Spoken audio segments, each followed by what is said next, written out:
Praise the Lord. Good morning. கர்த்தர் நல்லவர், அவர் கிருபை என்றும் உள்ளது. எஸ்தர் 4:16 நீர் போய் சூசானில் இருக்கிற யூதரை எல்லாம் கூடி வரச் செய்து 3 நாள் அல்லும் பகலும் புசியாமலும் குடியாமலும் இருந்து எனக்காக உபவாசம் பண்ணுங்கள், நானும் என் தாதிமாரும் உபவாசம் பண்ணுவோம். எஸ்தர் 4:16. பரிசுத்த வேதாகமத்தில் எஸ்தர் புஸ்தகத்தையும் அரண்மனையின் வாசலில் இருந்த மொர்தெகாய்க்கு ஒரு அங்கீகாரம் கிடைத்ததையும் ஆமானின் எண்ணமும் காரியமும் மாறுதலாய் முடிந்ததையும் நாம் நன்கு அறிந்திருந்தாலும் அந்த எஸ்தர் புத்தகத்தின் வாயிலாக நாம் அநேக காரியங்களையும் ரகசியங்களையும் தெரிந்து கொண்டு நம்முடைய வாழ்க்கையில் அதை கடைபிடிக்கும் போது நமக்கு ஒரு அங்கீகாரமும் நம்முடைய சத்துருக்களுடைய காரியமும் மாறுதலாய் முடியும். எடுத்துக்காட்டாக, தனக்கும் தன்னுடைய ஜனங்களுக்கும் எதிராக பிரச்சனை, அழிவு என்று வந்தவுடன் யூத ஜனங்கள் அதற்குண்டான பரிகாரத்தையோ தப்பிக்க வழியையோ அல்லது அதை மேற்கொள்வதற்கான காரியங்களையோ பற்றி சிந்திக்கவில்லை. மாறாக இரவும் பகலும் ஜெபிக்கிறார்கள்.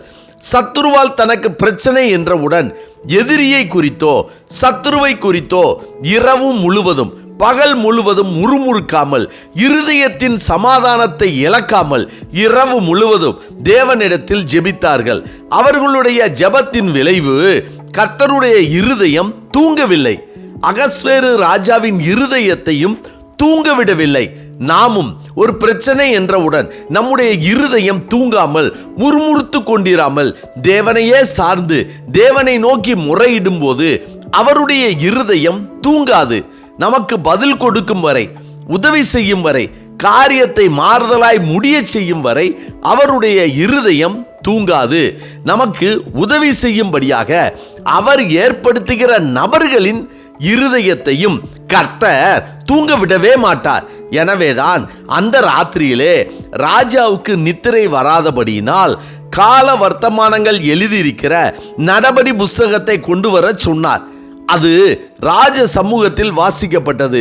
தனக்கு உதவி செய்த மொர்தெகாய் பற்றியும் அதற்காக அவனுக்கு ஒன்றும் செய்யப்படவில்லை என்று அறிந்து கொண்டிருந்த அதே வேளையில், அதாவது ராத்திரி தூக்க வேளையில், ஆமான் தான் செய்த தூக்கு மரத்திலே மொர்தெகாயை தூக்கி போட வேண்டும் என்று ராஜாவினிடத்தில் பேசும்படி ராஜா அரண்மனையின் வெளிமுற்றத்திலே வந்திருந்தான். அப்பொழுது ராஜா, முற்றத்தில் இருக்கிறது யார் என்று கேட்டான். ராஜாவின் ஊழியக்காரர் அவனை நோக்கி, இதோ ஆமான் முற்றத்திலே நிற்கிறான் என்றார்கள்.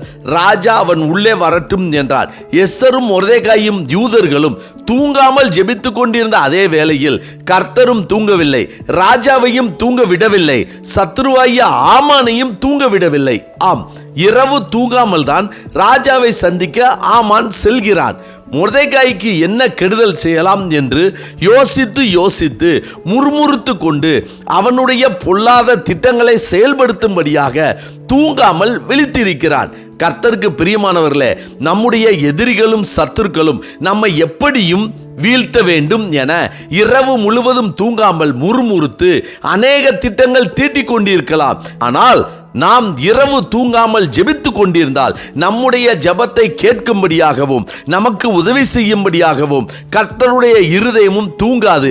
நமக்கு உதவி செய்யும்படியாக அவரால் நியமிக்கப்பட்டவர்களின் இருதயத்தையும் கர்த்தர் தூங்க விட மாட்டார். நமக்கு எதிராக சத்துருவும் எதிராளிகளும் நம்மை அழிக்க வேண்டும், கொல்ல வேண்டும் என்று கொண்டு வருகிற எல்லா காரியங்களையும் மாறுதலாய் முடிய செய்யும்படியாக நமக்கு ஒரு அங்கீகாரத்தை கொடுத்து நம்மை மேன்மைப்படுத்தி நம்முடைய காரியங்களும் மாறுதலாய் முடிய செய்து நம்மை ஆசீர்வதிப்பார்.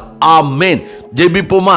சர்வ வல்லமை உள்ள சேனைகளின் தேவனாகிய கர்த்தாவே, எங்களுக்கு எதிராக சத்துருக்களும் எதிரிகளும் திரண்டு வரும் பொழுதும் எங்களுக்கு எதிரான காரியங்களை செய்யும் பொழுதும் நாங்கள் தூங்காமல் விழித்திருந்து ஜெபிக்கக்கூடிய கிருபையின் வரங்களை கர்த்தர் எங்களுக்கு தரும்படியாய் நாங்கள் ஜெபிக்கிறோம். கர்த்தாவே, இந்த நாளை நீர் எங்களுக்கு கொடுத்ததற்காய் நன்றி.